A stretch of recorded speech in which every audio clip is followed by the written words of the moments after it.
Hello friends, welcome to flavours of Mahi. இன்னைக்கு ஒரு இன்ட்ரெஸ்டிங்கான ரெசிபி தான் உங்கள் எல்லாருக்கூடயும் ஷேர் பண்ணிக்க போகிறேன். ராகி பிஸ்கெட் எப்படி வீட்டிலேயே செய்யலாம் அப்படின்றது தான். இப்போ வாங்க அது எப்படி பண்ணலான்றதை வீடியோக்குள்ளே போய் பார்த்து தெரிஞ்சுக்கலாம். நான் ஒரு 50 கிராம் பட்டர் எடுத்திருக்கேன்.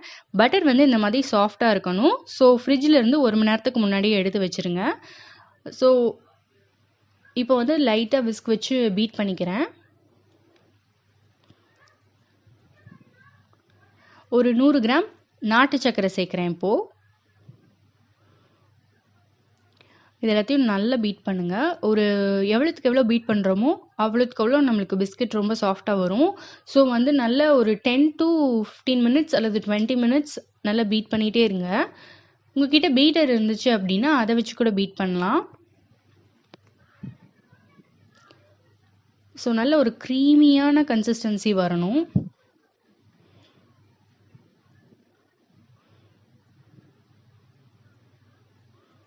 பாருங்கள், இந்த மாதிரி ஒரு கன்சிஸ்டன்சி நம்மளுக்கு கிடைக்கணும். ஸோ இப்போ வந்து 150 கிராம் ராகி மாவு சேர்க்குறேன். இப்போது அரை டீஸ்பூன் கோகோ பவுடர், 1/4 டீஸ்பூன் உப்பு. நான் வந்து சால்டட் பட்டர் எடுத்ததுனால 1/4 டீஸ்பூன் உப்பு போட்டிருக்கேன். நீங்கள் அன்சால்டட் பட்டர் எடுக்கிறீங்க அப்படின்னா ஒரு 1/2 டீஸ்பூன் சால்ட் சேர்த்துக்கோங்க. இப்போ இது எல்லாத்தையும் நல்லா மிக்ஸ் பண்ணி விட்டுக்கோங்க. இப்போ இந்த ஸ்டேஜில் ஒரு 3 டேபிள் ஸ்பூன் மில்க் சேர்த்துக்கிறேன். இது வந்து காய்ச்சின பால். இது எல்லாத்தையும் நல்லா மிக்ஸ் பண்ணிக்கலாம்.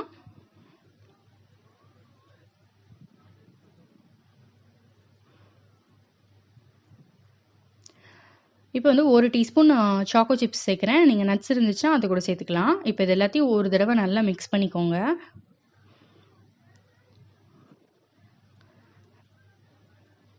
அவ்வளோதான், நம்ம பேட்டர் ரெடி ஆயிடுச்சு. இந்த ஒரு கன்சிஸ்டன்சி நம்மளுக்கு கிடைக்கணும். ஸோ இப்போ கடாயை வந்து ப்ரீஹீட் பண்ணி வச்சுருக்கேன். ஒரு 10 to 15 மினிட்ஸ் ப்ரீஹீட் பண்ணணும். ஒரு லேயர் சால்ட் சேர்த்துக்கோங்க.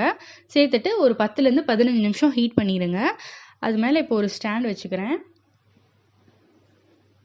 ஒரு ஸ்டாண்ட் வச்சு வைக்கணும். நம்ம எப்பயுமே அப்படியே வைக்கக்கூடாது.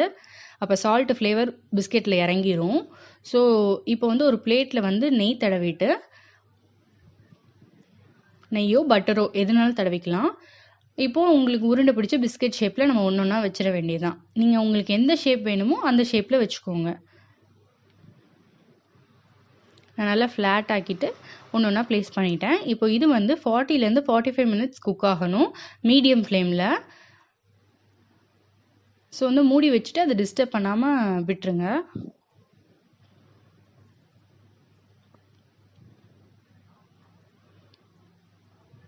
இப்போ 45 மினிட்ஸ் கழித்து பார்க்கலாம். பாருங்கள், நல்ல குக் ஆகிருக்கு பிஸ்கெட். நல்ல கிராக் விழுந்திருக்கு பார்த்தீங்களா, நல்லா குக் ஆகிருக்கு. ஸோ சுலபமாக பண்ணிட்டோம் இல்லையா? கண்டிப்பாக இதை நீங்களும் ட்ரை பண்ணிவிட்டு எப்படி வந்துச்சு அப்படின்றத கமெண்ட்டில் சொல்லுங்கள். அண்ட் வந்து நம்ம சேனலை நீங்கள் ஃபஸ்ட் டைம் பார்க்குறீங்க அப்படின்னா மறக்காமல் சப்ஸ்கிரைப் பண்ணுங்கள். உங்களுக்கு இந்த வீடியோ பிடிச்சிருந்துச்சுன்னா ஒரு லைக் பண்ணிவிட்டு உங்கள் ஃப்ரெண்ட்ஸோட ஷேர் பண்ணுங்கள். இன்னொரு இன்ட்ரெஸ்டிங்கான வீடியோவில் உங்களை நான் பார்க்குறேன். அது வரைக்கும் எல்லாருக்கும் பாய் அண்ட் தேங்க்ஸ் ஃபார் வாட்சிங்.